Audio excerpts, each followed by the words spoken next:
Going to check now on this Wednesday forecast, and the precipitation is slowly moving its way towards Rhode Island. Michelle, what's the latest? Well, that rain is going to overspread our area right on time, Patrick, from what we've been thinking over the last few days, which is early this morning, and that rain will quickly turn steady through the morning. As we take a look at live pinpoint Doppler 12 radar this morning, you can see the leading edge of that rain closing in here on southern New England. We take a look at the conditions over the last couple of hours, and the roadways are going to become damp. Now, initially, they are still wet, and that's the way it should stay for most of the day across southern New England. Things will change as we head into the inland parts, well inland across central western Massachusetts, as well as New Hampshire. You've got travel plans today that take you through New York City, down through the D.C. area. We're looking at delays here as this system impacts really a large part of the east coast of the United States, even tracking some heavy rain and thunder all the way down into central Florida right now. As we continue to track this storm again and see where the rain is pushing in. Initially, it's been running into some dry air. There we go, and putting that radar into motion. We take a look at the conditions across areas to our south, and we'll take a look at some of those temperatures this morning where we are looking at. We'll go back here to that 7-day in just a moment, but let's look at those temperatures this morning. We're coming in at 47, very mild air in place in Providence, 48 in Newport, 40 Gloucester, 43 in Smithfield. Winter weather advisory still for northwest Rhode Island, though amounts are going to be less than what we were initially thinking. And the reason why that storm is going to be tracking, it looks like a little bit closer to us. That's going to push the warmer air further inland. Winter storm warning still in the areas of pink.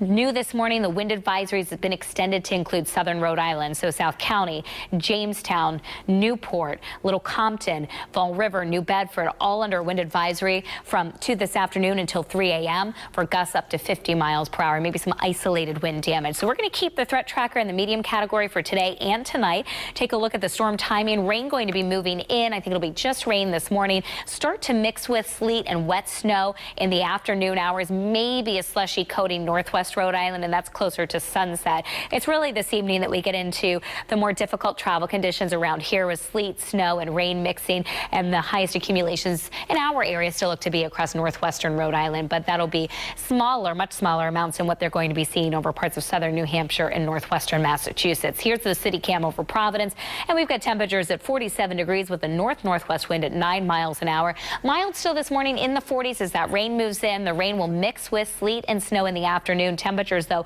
staying above freezing. I think even as late as 5 o'clock in the evening will still be in the mid to upper 30s. So that's why anything that falls in the form of a wintry mix will have a tough time sticking on our local roadways.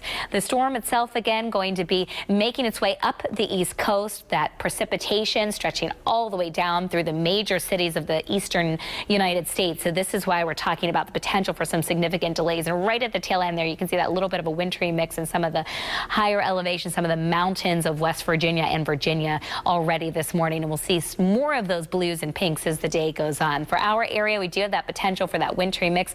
Northwestern Rhode Island especially could be dealing with wet snow and sleet. That at times will work its way further south and east, especially as we head towards this evening and tonight. But the green representing rain, and it does look with that warmer track that rain snow line will probably be pushed a little bit further to the north, which is why we're expecting lesser amounts of snow in our area. Maybe a couple of flurries for your later Thanksgiving. In terms of this afternoon, again, temperatures staying above freezing. Snow amounts maybe a coating to an inch, thinking 1 to 3 inches in our northwestern suburbs. You'll get up to 4 or 5 inches as you travel up towards the Mass Pike, and then those highest amounts, again, where they could see around a foot of snow or more, is confined to southwestern New Hampshire, western Massachusetts. So your 7-day Futurecast will start off with temperatures in the 40s today, dropping into the 30s. For your Thanksgiving on Thursday, potential for a flurry. Overall, it's just a mostly cloudy and chilly day with temperatures only topping out in the upper 30s to around 40 degrees. It does look cold and dry heading into Black Friday and the weekend. WPRI.com, that's going to be the place to go to get the latest Futurecast throughout the day today. Let's head out to Gina for another check on the Jam Cam.